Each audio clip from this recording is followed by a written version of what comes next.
मोजा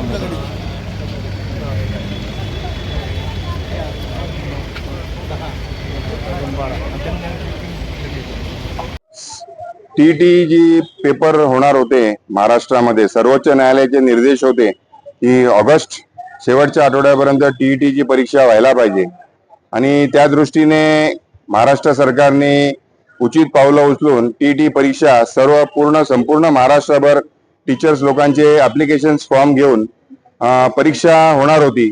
परंतु 1-2 दिवसापूर्वी, परीक्षेच्या 1-2 दिवसापूर्वी टीईटी पेपर लीक करण्यात आला आणि त्या संदर्भामध्ये महाराष्ट्र सरकारने एक कमिटी, SIT कमिटी गठीत करून आणि तपास जो आहे आपल्या भिवंडीचे ACP विजय कुमार यांच्याकडे तपास देण्यात आला. त्यांची आणि त्यांच्या टीमने या तपास चांगल्या तऱ्हेने केलेला आहे आणि या प्रकरणामध्ये काही आरोपी न्यायालयीन कोठडीमध्ये होते आणि मी आणि माझे सहकारी जितेंद्र पाटील आम्ही त्या लोकांना रिप्रेझेंट करतो.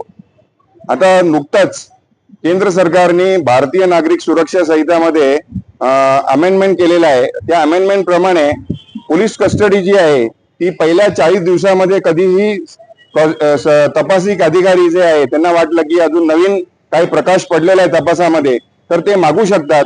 तर या भारतीय नागरिक सुरक्षा संहिता अधिनियमाने कलम 187 प्रमाणे तपासिक अधिकारी यांनी जे ज्युडिशियल कस्टडीमध्ये होते, न्यायालयीन कोठडीमध्ये होते, त्यांचा पोलीस कस्टडी मागितला. कारण की मुख्य आरोपी जे आहेत बिजेंदर गुप्ता व इतर एक आरोपी त्यांचा आजपर्यंत पोलीस कोठडी होती आणि एक सोनू कुमार म्हणून जो आरोपी आहे त्यांची पोलीस कस्टडी जी आहे ती 2 तारखेपर्यंत होती. त्यामुळे आम्ही आरोपी होण्याच्या नात्याने शेवटी जर बघितलं तर तपास जी यंत्रणा आहे, तपास करणं हे सत्य शोधण्याचं काम आहे. कुठलं पण तपास यंत्रणा आरोपीवर हा आरोपी आहे, हा गुन्हेगार आहे असं तपास करत नाही. तपासाचं काम सत्य शोधणे आहे. त्यामुळे सत्य शोधणे कामी आम्ही कोर्टाला सांगितलं की आम्ही या प्रकरणामध्ये सहकार्य करायला तयार आहोत.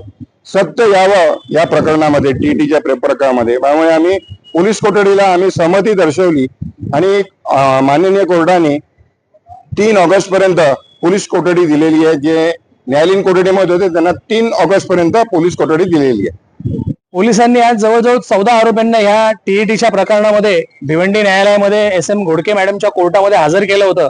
याच्यामध्ये याच्यापूर्वीचे जे 12 आरोपी जे न्यायालयीन कोठडीमध्ये होते त्यांचा ताबा मागण्यात आला होता आणि त्यांचा ताबा घेऊन या आधीच्या 2 आरोपी जे पोलीस कस्टडीमध्ये होते आजपर्यंत ते 12 आणि हे 2 असे 14 आरोप्यांचा जवळजवळ पोलिसांनी 3 तारखेपर्यंत यांना फ्रेश रिमांड दिलेला आहे आणि त्यांची रुजावत घालण्याचा प्रयत्न करायचा आहे. त्यांच्याकडनं अजून काही माहिती मिळते का, त्यांच्याकडनं अजून काही त्यांच्याकडनं इन्व्हेस्टिगेशन मध्ये पेपर कोणाला दिले, कोणाशी काय यांचं कनेक्शन होतं का, या सगळ्या गोष्टी चेक करण्यासाठी मेहरबान न्यायालयाने सगळ्यांना 14च्या 14 आरोप्यांना 3 तारखेपर्यंत पोलीस कस्टडी दिलेली.